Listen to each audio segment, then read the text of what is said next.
તો આજે આપણે વિદ્યુત ડાયપોલ વિશે આપણે અભ્યાસ કરવાના છીએ. વિદ્યુત ડાયપોલ એટલે જેને આપણે દ્વિધ્રુવી પણ કહેવામાં આવશે. વિદ્યુત ડાયપોલ એટલે કે જેમાં સમાન અને વિજાતીય વીજભારો એકબીજાથી પરિમિત અંતરે એટલે નક્કી કરેલા અંતરે જ્યારે ગોઠવવામાં અથવા તો ગોઠવાઈ જશે તો એવા તંત્રને વિદ્યુત ડાયપોલ કહેવામાં આવે છે. એટલે કે એવું તંત્ર કે જેમાં બે વીજભાર સમાન મૂલ્યના હોય પણ વિજાતી હોય. આ ધન તો આ એટલા જ મૂલ્યનો ઋણ. બંને વચ્ચેના અંતરને 2a વડે દર્શાવવામાં આવશે. વિદ્યુત ડાયપોલની વ્યાખ્યા શું થઈ જો આપણે ફરીથી જોઈએ. એકબીજાથી પરિમિત અંતરે રહેલા બે વિજાતી અને સમાન મૂલ્યના વિદ્યુતભારોની એક જે જોડ બને એ જોડને વિદ્યુત ડાયપોલ કહે છે. જેમ કે H2O HCl જેવા અણુઓ છે જે વિદ્યુત ડાયપોલ છે, કારણ કે HClમાં H+ ને Cl- સમાન મૂલ્યના અને વિજાતીય વીજભારિત પરમાણુ છે અને એ ફાઇનાઇટ ડિસ્ટન્સ એટલે કે નક્કી કરેલા અંતરે પણ અંતરે ગોઠવાયેલા રહે છે. તો એ HClનો અણુ છે એ એક વિદ્યુત ડાયપોલ કહેવામાં આવશે. આ વિદ્યુત ડાયપોલનો કુલ વીજભાર શૂન્ય હોય છે. ડાયપોલનો કુલ વીજભાર શૂન્ય, ધન એટલો જ, ઋણ એટલે ટોટલ વીજભાર 0 થાય. ત્યાર પછી એમાં એક રાશિ વિચાર કરશું જેને ડાયપોલ મોમેન્ટ કહેવામાં આવશે. મોમેન્ટ એટલે ગુજરાતીમાં ચાક માત્રા કહેવામાં આવશે. ડાયપોલ એટલે દ્વિધ્રુવી, ગુજરાતી કહીએ તો દ્વિધ્રુવી ચાક માત્રા. ડાયપોલ મોમેન્ટ P વેક્ટર બરાબર Q ઇન્ટુ 2a વેક્ટર. બરાબર, આ એક સૂત્ર છે જે ડાયરેક્ટ આપણે છે વિચાર કરવાનો છે. બરાબર, P એમાં 2a ની દિશા અથવા તો P ની દિશા એ આપણે કઈ બાજુ લેશું? ઋણથી ધન તરફ. આ ઋણથી ધન તરફ એ આપણા માટે શું બનશે? ડાયપોલ મોમેન્ટની દિશા. શું કામ ડાયપોલ મોમેન્ટ લઈએ છીએ? આપણે ડાયપોલની વર્તુણક અથવા અન્ય અભ્યાસ કરવા માટે ડાયપોલ મોમેન્ટ નામની રાશિ લેવી પડે છે.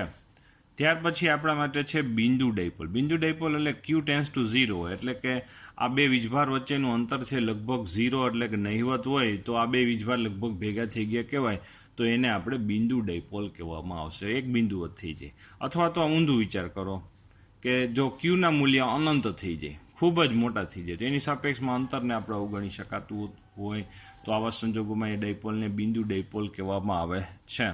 અમુક અણુઓ જેવા કે છે CO2, CH3 જે ડાયપોલ મોમેન્ટ એની શૂન્ય હોય છે, કારણ કે એવા અણુઓના ધન અને ઋણ વીજભારના જે કેન્દ્રો હોય છે એ આની જેમ ધન અને ઋણ વીજભારના કેન્દ્રો છૂટા પડી શકતા નથી, ભેગા જ હોય છે, જેથી એની ડાયપોલ મોમેન્ટ મળતી નથી. તો અત્યારે આપણે બે પ્રશ્નોનો વિચાર કર્યો, વિદ્યુત ડાયપોલ અને ભૌતિક મહત્વ. ભૌતિક મહત્વમાં આપણે છે ભાઈ ભૌતિક મહત્વમાં આપણે અત્યારે છે શેનો વિચાર કર્યો કે ભાઈ એનું ભૌતિક મહત્વ એ છે કે વિદ્યુત ડાયપોલ છે H2O HCl જેવા અણુઓ છે એ વિદ્યુત ડાયપોલ છે. બરાબર, અને CO2 CH4 જેવા અણુઓ ડાયપોલ મોમેન્ટ એની શૂન્ય હોય છે. આ એનું ભૌતિક મહત્વ થયું. એટલે આપણા જે લીધો છે એમાં પ્રશ્ન નંબર 18 અને 21 છે. ટેક્સ્ટ બુકની વાત કરીએ તો આપણે અત્યારે પેજ નંબર છે આપણે 27માં રહેલો ડાયપોલથી 27, 28 અને 29ના પેજમાં રહેલી થિયરીનો આપણે વિચાર કરવાના છીએ. જેમાં હવે આગળ વાત આવશે કે ભાઈ ડાયપોલની અક્ષ પરના કોઈ બિંદુ પાસે વિદ્યુત ક્ષેત્ર આપણે મેળવવું છે. તો ડાયપોલની અક્ષ પરના કોઈ બિંદુ પાસે, તો ડાયપોલની અક્ષ એટલે આપણા માટે ભાઈ શું થશે? ડાયપોલની અક્ષ એટલે કે ભાઈ આ માઇનસ આ પ્લસ Q અને અહીંયા છે ભાઈ આ માઇનસ Q. આ બંને વીજભારમાંથી પસાર થતી જે સુરેખા છે એને આપણે ડાયપોલની અક્ષ કહેવામાં આવશે. બરાબર, આ માઇનસ Q વીજભાર, આ કેવો પ્લસ Q વીજભાર જે આપણે જોઈ શકાય. બંને વચ્ચેનું અંતર આપણે કેના વડે દર્શાવી દઈએ છીએ? 2a વડે દર્શાવી દઈએ. આ ડાયપોલની અક્ષ એટલે કે વિદ્યુત ડાયપોલના વીજભારોમાંથી પસાર થતી સુરેખાને ડાયપોલની અક્ષ કહેવામાં આવશે. અને ડાયપોલની અક્ષ પરના કોઈ બિંદુ પાસે વિદ્યુત ક્ષેત્ર મેળવવું છે. એટલે માની લો કે આ બિંદુ પાસે વિદ્યુત ક્ષેત્ર મેળવવું છે આપણે, તો આ બિંદુ પાસે આ પ્લસ Q વીજભાર, વિદ્યુત ક્ષેત્ર એટલે કે 1 કુલમ ધન વીજભાર દીઠ લાગતું વિદ્યુત બળ, એટલે આ પ્લસ Q વીજભાર એ 1 કુલમ ધન વીજભારને શું કરે? અહીંયા મૂકેલા માની લ્યો આ P બિંદુ પાસે મૂકેલા 1 કુલમ ધન વીજભારને અપા કરશે. એટલે જે વિદ્યુત ક્ષેત્રને E+ વડે આપણે દર્શાવી દઈએ. માઇનસ Q વીજભાર આપણે 1 કુલમ ધન વીજભારને આકર્ષે. એટલે આ બે બિંદુવત વીજભારને કારણે મળતું વિદ્યુત ક્ષેત્ર બે કેવા થાય? પરસ્પર વિરુદ્ધ દિશામાં. બરાબર. તો તે આપણે જો આ બંનેના વિદ્યુત ક્ષેત્ર જો આપણે અહીંયા દર્શાવી દઈએ, જો જે પ્રશ્ન નંબર 19 વિદ્યુત ડાયપોલની અક્ષ પર કોઈ બિંદુ પાસે વિદ્યુત ક્ષેત્ર, આ થઈ ગયો ડાયપોલ, પ્લસ ક્યુ અને માઇનસ ક્યુ વીજભાર, બંને વચ્ચેનું અંતર 2a વડે દર્શાવ્યું. ડાયપોલના કેન્દ્રથી જે બિંદુ પાસે વિદ્યુત ક્ષેત્ર મેળવવાનું છે તેમની વચ્ચેનું અંતર આપણે r વડે દર્શાવેલું છે. ખાસ બાબત, r વડે દર્શાવ્યું છે.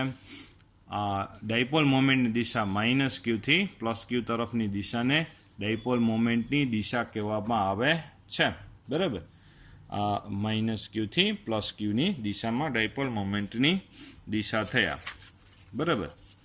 તો ત્યાર પછી આપણે છે ભાઈ ડાયપોલની અક્ષ કોને કીધી? ડાયપોલના વીજભારોમાંથી પસાર થતી સુરેખાને ડાયપોલની અક્ષ કહેવામાં આવશે. બીજી વાત એ છે કે આપણી પાસે ભાઈ આ પી બિંદુ પાસે, એટલે કે આ પી બિંદુ પાસે માઇનસ ક્યુ વીજભારને કારણે વિદ્યુત ક્ષેત્ર. તો વિદ્યુત ક્ષેત્રનું સમીકરણ શું છે આપણા માટે ભાઈ? ઈ વેક્ટર ઇઝ ઇક્વલ ટુ આપણા માટે 1/4πε0 અહીંયા મૂકવાનો છે વીજભાર, અને છેદમાં બેનું અંતર. આ માઇનસ ક્યુથી આનું અંતર કેટલું થાય તમે જોવું જોઈએ. એક તો ભાઈ આ અહીંથી આર જેટલું તો થાય, પછી આ ભાઈ આ સેન્ટરથી આ જે અંતર વિચાર કરો તો આ કેટલું થાય? એ જેટલું, એટલે કેટલું થાય? આર પ્લસ એ જેટલું. બરાબર. અને એનો આપણે અંતરનો શું અહીંયા કરવાનો હોય છે? વર્ગ, એટલે આવી રીતે આવશે. બીજું વિદ્યુત ક્ષેત્રની દિશા આપણે જો દર્શાવીએ તો ડાયપોલ મોમેન્ટની દિશા આ બાજુ છે. માઇનસ ક્યુ વડે અહીંયા વિદ્યુત ક્ષેત્ર ડાયપોલ મોમેન્ટની કેવી મળે છે? વિરુદ્ધ દિશામાં. એટલે ડાયપોલ મોમેન્ટની દિશામાંનો એકમ સદિશ લેશું, પણ આપણે કેવો લેવો પડે? અહીંયા માઇનસ લેવો પડે. શું કામે? કારણ કે આ માઇનસ ક્યુ વીજભારને કારણે મળતું વિદ્યુત ક્ષેત્ર છે તે હકીકતમાં ડાયપોલ મોમેન્ટની વિરુદ્ધ દિશામાં છે, જે આપણે અહીંયા દર્શાવ્યું છે. જોવું જોઈએ, માઇનસ ક્યુ વીજભારને કારણે વિદ્યુત ક્ષેત્ર ઈ વેક્ટર માઇનસ ક્યુ. અહીં માઇનસ ક્યુ એટલે જે ખાલી માઇનસ લખો તો ચાલે. બરાબર. માઇનસ શું કામ એમ છે? કારણ કે ડાયપોલ મોમેન્ટની માઇનસ ક્યુનું આ બિંદુ પાસે વિદ્યુત ક્ષેત્ર એ ડાયપોલ મોમેન્ટની વિરુદ્ધ દિશામાં છે, એટલે માઇનસ 1/4πε0 ક્યુના છેદમાં r પ્લસ એનો સ્ક્વેર, એટલે અહીંથી આ અંતર એનો વર્ગ. બરાબર. એવી જ રીતે પ્લસ ક્યુ વીજભારને કારણે વિદ્યુત ક્ષેત્ર E vector plus Q is equal to plus Q એટલા માટે લખીએ છીએ પ્લસ ક્યુને કારણે છે, એટલે 1/4πε0 ક્યુના છેદમાં આ ભાઈ પ્લસ ક્યુ વીજભાર છે. અહીંથી આ અંતર લખવાનું થશે આપણે આ બિંદુ વીજભારથી પી બિંદુ પાસે વિદ્યુત ક્ષેત્ર, એટલે આટલું અંતર લખવા માટે આપણે વિચાર કરીએ તો આટલું અંતર આપણે બાદ કરી દઈએ. અહીંથી આ અંતર આર છે. બરાબર. તો એ આરમાંથી એ બાદ કરી દઈએ એટલે શું આવશે? આર માઇનસ એ. તો અહીંયા આર માઇનસ એ નો વર્ગ ઇન્ટુ પી કેરેટ. તો પી કેરેટ શા માટે ખાલી? કારણ કે અહીંયા આ પ્લસ ક્યુ વીજભારને કારણે મળતું પી બિંદુ પાસે વિદ્યુત ક્ષેત્ર એ ડાયપોલ મોમેન્ટની દિશામાં છે, એટલા માટે પ્લસ. તો બેને કારણે મળતું પરિણામી વિદ્યુત ક્ષેત્ર, બેનો સદિશ સરવાળો કરશું. માઇનસ નિશાની એવું દર્શાવશે કે આ બે કેવા છે? પરસ્પર વિરુદ્ધ દિશામાં છે. બરાબર. તો આ બંનેમાં છે એક વસ્તુ આપણે કોમન છે જોવું જોઈએ. ક્યુના છેદમાં 4πε0 કોમન છે, એટલે આ બે બહાર નીકળી ગયા. બરાબર. આનું સાદુરૂપ આપશો એટલે કે આવું આપણને મળી જશે, જે આપણા માટે પરિણામ વિદ્યુત ક્ષેત્ર. જે આપણે સાદુરૂપ જો ધારો કે આ સ્ટેપથી આપણે છે વિચાર કરવો હોય તો આપણે જો લખીએ કે ભાઈ ધારો કે આ સ્ટેપને આપણે ફરીથી આપણે જો વધારે પદ બનાવીએ કે કેવી રીતે સાદુરૂપ આવે છે, તો ભાઈ માની લો કે ઈ વેક્ટર ઇઝ ઇક્વલ ટુ અહીંયા છે આપણે પાસે ભાઈ ક્યુના છેદમાં 4πε0 1/r minus whole square minus 1/r plus એનો સ્ક્વેર ઇન્ટુ અહીંયા પી કેરેટ તો ચાલ્યા આવશે. બરાબર. પછી આનો બેનો આપણે શું થશે? અહીંયા ધારો કે લસા લ્યો, એ બંનેનો આપણે જો લસા લઈએ તો અહીંયા શું આવી જશે? આર પ્લસ એનો સ્ક્વેર આવી જશે આ બાજુ. જોજો. બરાબર. અહીંયા આવી ગયો ભાઈ આ આર પ્લસ એનો સ્ક્વેર, અને અહીંયા શું આવશે? માઇનસ આર માઇનસ એનો સ્ક્વેરના છેદમાં આર માઇનસ એ. હવે આ બેનો છે અહીંયા આપણે આર માઇનસ એનો સ્ક્વેર હોલ સ્ક્વેર આમ થઈ જશે, કારણ કે એક્સ માઇનસ વાય ને એક્સ પ્લસ વાય જેવું છે, એટલે X square minus Y square. વર્ગ તો પહેલેથી હતો જ, એટલે અહીંયા વર્ગ આવી ગયો. બરાબર. અને પી કેરેટ તો ઉપરથી ચાલ્યા આવે છે. બરાબર. ક્યુના છેદમાં 4πε0. જો આ સ્ટેપ આપણે જો વધારે જોઈએ, જેમાં આપણા લીથામાં આ સ્ટેપમાં જે હવે લખીએ છીએ એમાં ભૂલ છે, તમે આમાંથી જોઈને કરેક્શન કરી લેજો. તો અહીંયા આવશે, જો આનું પદ છોડીએ તો આર સ્ક્વેર પ્લસ 2 ગુણ્યા પેલું બીજું પદ, બરાબર, પ્લસ એ સ્ક્વેર, પછી એ માઇનસ આવશે, બરાબર. તો અહીંયા છે આપણા માટે જો આ આવશે R square minus 2AR plus A square આવશે, પણ જે માઇનસ હશે એ બધા પ્લસ થઈ જાય, પ્લસ હોય માઇનસ, એટલે આ પેલું પદ ભાઈ માઇનસ થઈ જશે, બીજું પ્લસ થઈ જશે, અને ત્રીજું પદ છે એ પાછું કેવું થઈ જશે, માઇનસ થઈ જશે. છે જ આર સ્ક્વેર માઇનસ એ સ્ક્વેર તો છે જ હોલ સ્ક્વેર, અને પી કેરેટ ચાલ્યા આવે છે, બરાબર, આવી રીતે છે. તો હવે ફાઇનલી અહીંયા થયું શું કે ભાઈ જો જોઈએ આ 2AR એટલે પ્લસ 4AR થઈ જશે, બરાબર, અને આર સ્ક્વેર કેન્સલ, એ સ્ક્વેર કેન્સલ. તો જોવો જોઈએ તો આ પદ આવી ગયું આપણા માટે. તો અહીંયા જો શું થયું કે આપણા માટે અહીંયા જો 1Q/4πε0 છે, આ પદ છે એમાં પણ આપણું કરેક્શન તમે ભાઈ લીથામાં કરી નાખજો, આપણે ત્યાં કંઈક પ્રિન્ટિંગ મિસ્ટેક છે, બરાબર. તો 2AR એટલે અહીંયા શું થઈ ગયું જોવું જોઈએ, 4AR, બરાબર, પછી આ Q, બરાબર, પછી અહીંયા આર સ્ક્વેર માઇનસ એ સ્ક્વેર હોલ સ્ક્વેર ઇન્ટુ પી કેરેટ, આવું પદ થયું. પછી તમને ખબર હોય તો આપણે છે ડાયપોલ મોમેન્ટ માટે આપણે તમને યાદ છે તો ભાઈ P બરાબર Q ઇન્ટુ 2E, તો ભાઈ Q ઇન્ટુ 2E આમાંથી 2 એમનેમ રહી જશે, બાકીની જગ્યાએ આપણે P આવી જાય, બરાબર, અને R, તો 1/4πε0 2PR ના છેદમાં આર સ્ક્વેર માઇનસ એ સ્ક્વેર હોલ સ્ક્વેર ઇન્ટુ પી કેરેટ, આવી રીતનું એક પદ આપણને પ્રાપ્ત થશે. ટેક્સમાં જે આપણને જે સૂત્ર આપેલું છે જે અહીંયા સુધીનું જ આપેલું છે, પણ આપણે આ Q ઇન્ટુ 2A બરાબર P પણ લખી શકાય, બરાબર, અને અહીંયા છે આપણે બરાબર કરેક્શન કરી નાખશું લીથામાં, બરાબર. બીજી વાત એ છે કે ભાઈ માની લ્યો કે ભાઈ અહીંયા છે આપણે જે આપણે આર અંતર છે અહીંયા કે જ્યાં આપણે ભાઈ આ કેન્દ્રથી આ જે આર છે એ શું છે, કેન્દ્રથી જે બિંદુ પાસે વિદ્યુત ક્ષેત્ર મેળવવાનું છે તેમનું અંતર છે. તો એ આર એટલે ખૂબ દૂરના બિંદુ પાસે અક્ષ પર ખૂબ જ દૂરના આ બાજુના બિંદુ પાસે આપણે જો વિદ્યુત ક્ષેત્ર મેળવતા હોય તો આર ગ્રેટર દેન એ હોય, એ એટલે કે કેન્દ્રથી પ્લસ Q અથવા તો માઇનસ Q વીજભાર વચ્ચેનું અંતર એ ખૂબ જ નાનું થતું હોય, તો એવા સંજોગોમાં આપણે શું કરી શકીએ કે આરની સાપેક્ષમાં એને આપણે અવગણી શકાય. ખૂબ જ દૂર બિંદુ પાસે વિદ્યુત ક્ષેત્ર મેળવતા હોય ત્યારે આ એને અવગણી નાખો તો અહીંયા શું આવે, આર સ્ક્વેર અને એનો વર્ગ એટલે આરની 4 ઘાત વધે. એક આર અહીંયા છે જ ઉપર છે તો એક આર ઉડી જાય, તો અહીંયા છેદમાં શું આવી જાય, RQ. ફાઇનલી સમીકરણ શું આવે, 1/4πε0 અહીંયા 2P, આર તો એક ઉડી ગયો તો અહીંયા છેદમાં શું આવશે, R³ આવશે, બરાબર. આ 2ને આપણે ઉડાડી દઈએ તો એ કંઈ વાંધો નથી, બરાબર, ઇન્ટુ પી કેરેટ. આવી રીતનું આપણે એક શું મળી જશે, સમીકરણ આપણે પ્રાપ્ત થશે R³ વાળું, જે આપણી ટેક્સમાં પણ છે જ, આપણે વિદ્યુત ક્ષેત્ર ઈનું આપણી પાસે આવું સમીકરણ મળી જાય. પણ આ સમીકરણ તો જ યુઝ કરવું કે આર ગ્રેટર દેન એ હોય તો જ, નહીંતર નહીં, બરાબર. ત્યાર પછી આ ડાયપોલની અક્ષ હતી, આ ડાયપોલની અક્ષ. હવે આપણે પ્રશ્ન નંબર 20 માટે આપણે ચર્ચા કરવાના છીએ, જેમાં આપણે ડાયપોલની વિષુવ રેખા પરના બિંદુ પાસે વિદ્યુત ક્ષેત્ર મેળવવાના છીએ. વિષુવ રેખા કોને કહેવામાં આવશે કે જે ડાયપોલનો જે લંબ દ્વિભાજક હોય, ડાયપોલનો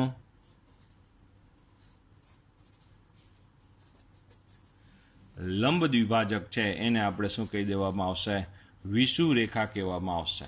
તો -Q + Q વીજભાર, આથી બનતું તંત્ર એટલે આપણા માટે ડાયપોલ, આ થઈ ગઈ ડાયપોલની અક્ષ. અને ડાયપોલનો લંબ દ્વિભાજક કોને કહેવાય, કેન્દ્રમાંથી દોરેલો લંબ, અને એને આપણે શું કહેવામાં આવશે, ડાયપોલની વિષુવ રેખા કહેવામાં આવશે. એટલે આપણે જે ડોટેટ વડે દર્શાવીએ આ આપણા માટે આખી જ અહીંથી આમ સળંગ પસાર થાય કેન્દ્રને દોરેલો લંબ, એટલે એ આપણા માટે વિષુવ રેખા થાય.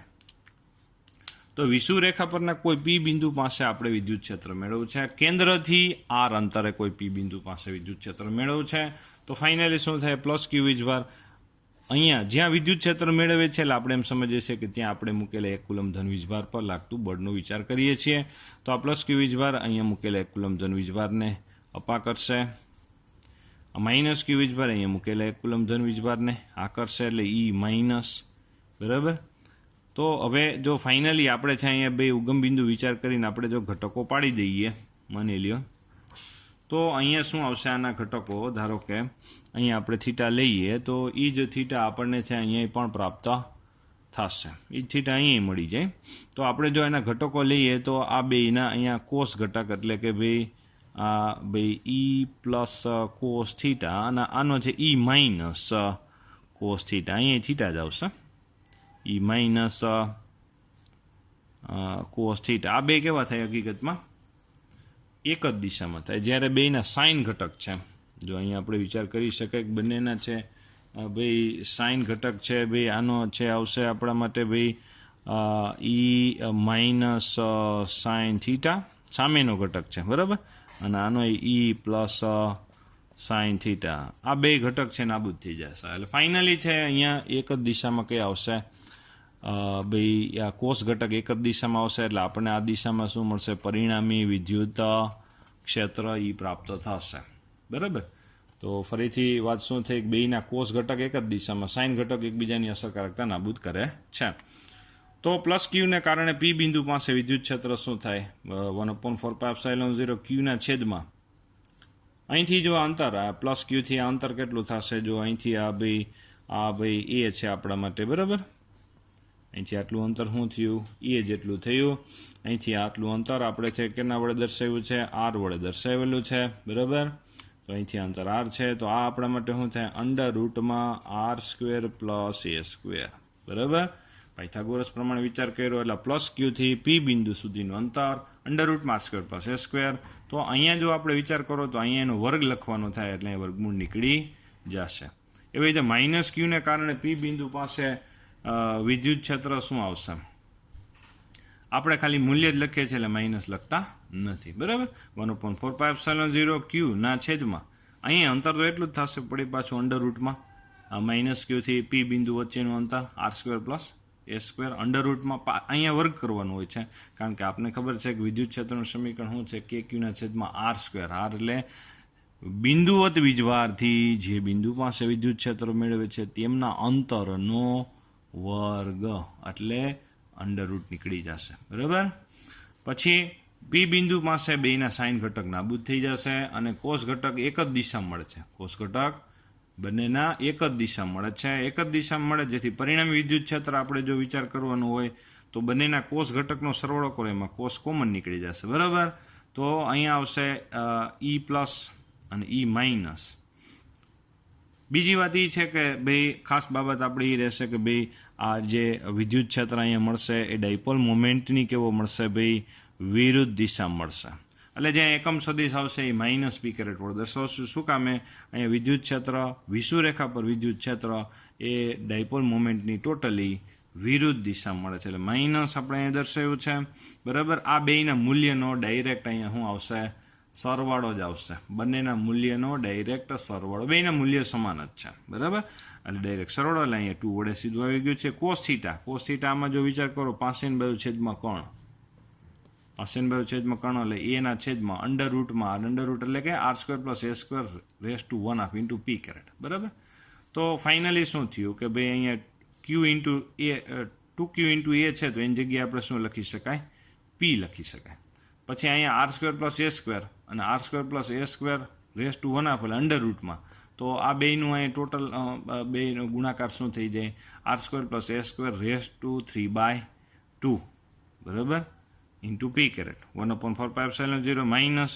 તો આ થઈ ગયું સમીકરણ. સમીકરણ શું બેયનું આપણું ફાઇનલી તમે જો વિચાર કરો તો અહીંયા આપણી પાસે સમીકરણ કંઈક આ ટાઈપનું આપણે પ્રાપ્ત થયું, જે છેલ્લે આપણે જે વિચાર કર્યો કે ભાઈ વિદ્યુત ક્ષેત્ર ભાઈ કંઈક આ ટાઈપનું આપણે ભાઈ સમીકરણ મળી ગયું છે, અને એ સમીકરણ કંઈક આ ટાઈપનું આપણે મળી ગયું. માઇનસ જોવો જોઈએ અહીંયા આપણે છે વિચાર કરીએ, માઇનસ 1/4πε0 પીના છેદમાં r² plus a² ⅔/2 × p caret. Minus નિશાની એટલા માટે કે ભાઈ અહીંયા વિદ્યુત ક્ષેત્ર ડાયપોલ મોમેન્ટની વિષુવરેખા પરના બિંદુ પાસે વિદ્યુત ક્ષેત્ર ડાયપોલ મોમેન્ટની વિરુદ્ધ દિશામાં છે એટલા માટે. બીજું અહીંયા છે આપણે જો આપણે ખૂબ જ દૂરના બિંદુ પાસે, એટલે ખૂબ જ દૂરનું બિંદુ એટલે કે અહીંથી ખૂબ દૂર ઉપર, ખૂબ જ દૂર એટલે આરનું મૂલ્ય ખૂબ જ મોટું હોય, એની સાપેક્ષમાં આ એને જો આપણે અવગણી શકીએ તો અહીંયા શું આવશે સમીકરણ એને અવગણી શકાય, ખૂબ જ નાનો થાય એટલા માટે આરની સાપેક્ષમાં તો અવગણી નાખીએ. એટલે ખૂબ દૂરના બિંદુ પાસે વિદ્યુત ક્ષેત્ર મેળવતા હોય તો એવા સંજોગોમાં આપણે શું કરી શકાય, એને અવગણી શકાય. અહીંયા r²√3/2 એટલે સ્ક્વેર આને અવગણ્યો છે આપણે, બરાબર. તો r²√3/2 એટલે 2 કેન્સલ થઈ જાય એટલે અહીંયા આવી જાય r³ into p caret. p caret એટલે કે વિદ્યુત ડાયપોલ મોમેન્ટની દિશામાંનો એકમ સદિશ છે. અહીંયા વિષુવરેખા પર ફાઇનલી વાત એવી થઈ કે વિષુવરેખા પર ડાયપોલ વિદ્યુત ક્ષેત્રની દિશા એ ભાઈ વિરુદ્ધ દિશામાં આપણે પ્રાપ્ત થાય. કોનાથી આપણે ભાઈ વિરુદ્ધ દિશામાં પ્રાપ્ત થઈ? ભાઈ ડાયપોલ મોમેન્ટની વિરુદ્ધ દિશામાં પ્રાપ્ત થઈ એવી આપણે ચર્ચા આપણે ફાઇનલી આપણે છેલ્લે સુધી આપણે કરી. અહીંયા સુધી વાર્તા રાખીએ આપણે. ભાઈ શું વાત થઈ અત્યારે? પ્રશ્ન નંબર આપણે લીધામાં પ્રશ્ન નંબર 18, 19, 20 અને 21 ટેક્સ્ટ બુક મુજબ વિચાર કરીએ તો વિદ્યુત ડાયપોલની ચર્ચા કરીશું.